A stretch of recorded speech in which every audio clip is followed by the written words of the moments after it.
જૂનાગઢમાં શિક્ષણના પ્રવેશોત્સવ વચ્ચે ખુલી પોલ।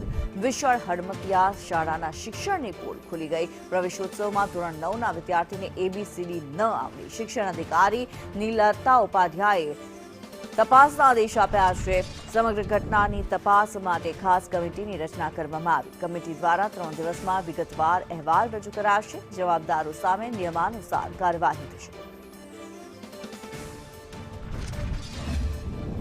પણ ધોરણ 9ના વર્ગખંડમાં ત્યાં હાજર વિદ્યાર્થીઓમાંથી એક વિદ્યાર્થીને જ્યારે અંગ્રેજીની એબીસીડી વિશે પૂછવામાં આવ્યું ત્યારે બાળક માથું હલાવીને ના પાડે છે।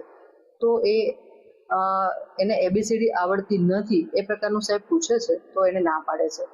તો આ ખરેખર અમારા માટે પણ એક આઘાતની વસ્તુ છે કે 9 ધોરણનો વિદ્યાર્થી છે એબીસીડી કેમ નથી બોલી શકતો। તો તાલુકા પ્રાથમિક શિક્ષણ અધિકારી મારફત અમોને જ્યારે આ આખી ઘટનાની જાણ થઈ કે તરત જ એમને સૂચના આપી કે આ બાબતની તપાસ કરવામાં આવે।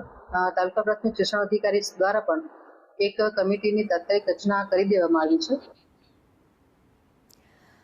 ત્યારે જે ઘટના સામે આવી રહી છે, પ્રવેશોત્સવની જ્યારે વાતો થતી હોય, ધોરણ 9ના વિદ્યાર્થીને એબીસીડી જે પહેલા ધોરણ સુધીમાં તો કોઈ સામાન્ય બાળકને આવડી જતી હોય છે, તે પણ 9મા ધોરણના વિદ્યાર્થીને નથી આવડી। ત્યારે શાળાના શિક્ષણ સામે સવાલો ઊભા થઈ રહ્યા છે। કેવા પ્રકારનું શિક્ષણ આપી રહી છે આ શાળા, કેવા શિક્ષકો ભણાવી રહ્યા છે, શિક્ષકો શું ભણાવી રહ્યા છે અને બાળકો શું ભણી રહ્યા છે કે જ્યારે ધોરણ 9ના વિદ્યાર્થીને એબીસીડી પણ નથી આવડતી। આ પ્રવેશોત્સવ વચ્ચે શિક્ષણની પોલ ખુલી ગઈ છે।